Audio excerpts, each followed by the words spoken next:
I'm feeling kind of partial to babies this year. Anyone with me? I know, going out on a limb on that one. But I had a baby this year. My daughter was born this year. And technically speaking, literally and spiritually speaking, it was my wife who had the baby. What I had was the honor of being there to witness up close and hands-on the primal miracle of birth. Emma's preaching this very evening at the church where she's been serving for the past few years, and it's her last Christmas Eve with them, as we'll be moving up from Boston in the new year. And over the past year and a half, I've been splitting my time between Boston and Midcoast back and forth a whole bunch. I managed to wear out one Subaru, and I got a whole new one to weather the roads. And I'm excited, so excited to be moving back to Maine after a few years away and bringing my new family with me. The sermon that Emma's sharing with her congregation this very evening, she titled The Risk of Birth. It is that, isn't it? Risky business, birth. Not only for you mothers who have carried and birthed children, though certainly there is a special quality to the courageous act of mothering, but also for every one of you, every one of us. Being born into this world is both a primal miracle and a radical risk. Risky because the world is not as we know it could and should be. Our world is filled to the brim with things like loneliness and despair, with warfare and violence, with greed and envy, with judgment and hate. The world we all got born into is not as it could and should be. And that is precisely why we do things like this. Why we gather. We gather in order to gather what we need to steady our hearts, boost our creative spirits, and ready ourselves to go out and reshape the world. In the past several weeks, here at Edgecombe Community Church, we've been slowing down each Sunday throughout Advent, leading up to this moment, in order to meditate on the world-changing qualities that this season brings to light. Hope, peace, joy, and love. We've looked at these things, considering how as people of good faith, we are invited to add them to the world, regardless of whether or not we're feeling them at any particular moment.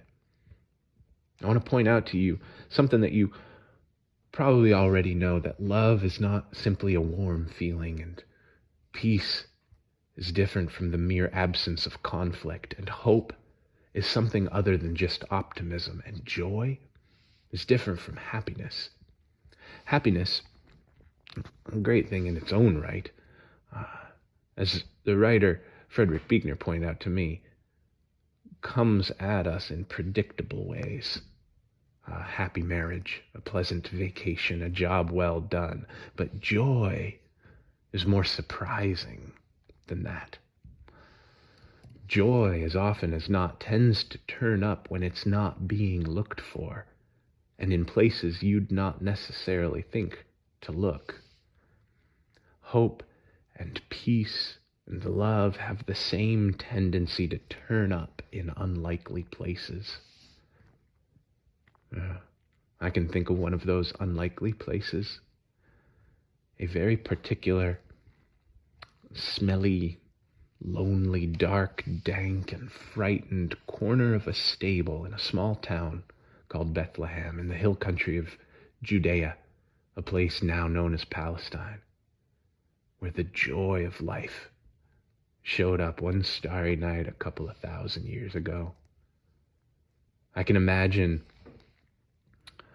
the primal scream and the final push that resulted that night in an infant child, all gunked up with the goo of birth and lifted with love to his mother's breast for first communion. I can feel in my own muscle the hope with which that child's road-weary father scurried around trying to find anything that approximated a clean bundle of cloth to wrap his new child in. I can look back on this story at the contours of peace that took shape in the memories that rippled out from every encounter with the child. Peace, hope, love, and joy are not just sentimental words. They are the qualities of an active faith. Faith is often misunderstood as a passive thing, something that we manage to possess, something outside of us that we get a hold of if we're pious and holy enough. But that's just not quite right. Faith is active.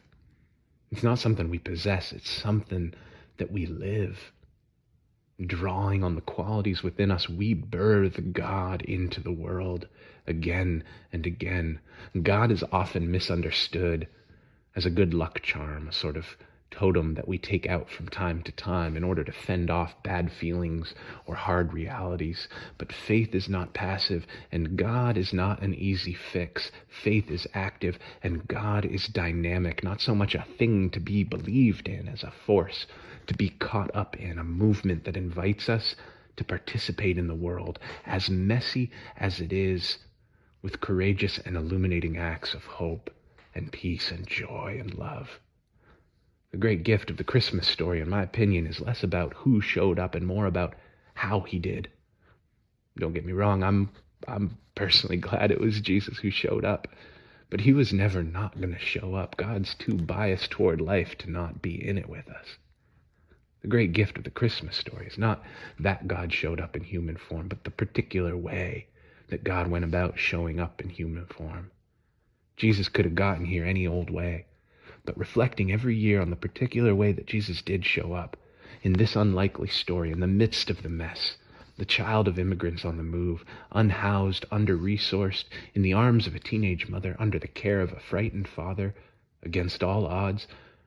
Reflecting on this story has got to get us asking questions about where else the divine might be showing up in our world in corners where we haven't bothered to look. And where else might we go about putting God in the world? When I think about faith and God, I can think of no better way to sum up both than with these words uttered by the 16th century saint John of the Cross. Where there is no love, put love, and you will find love. The same can be said for hope, peace, and joy. Faith is the act of putting these things where they are not, making hope, building peace, cultivating joy, and putting love into the corners of the world where they are least expected. Let it be known, dear hearts, when we move through the world in these ways, God moves through the world in us. Amen.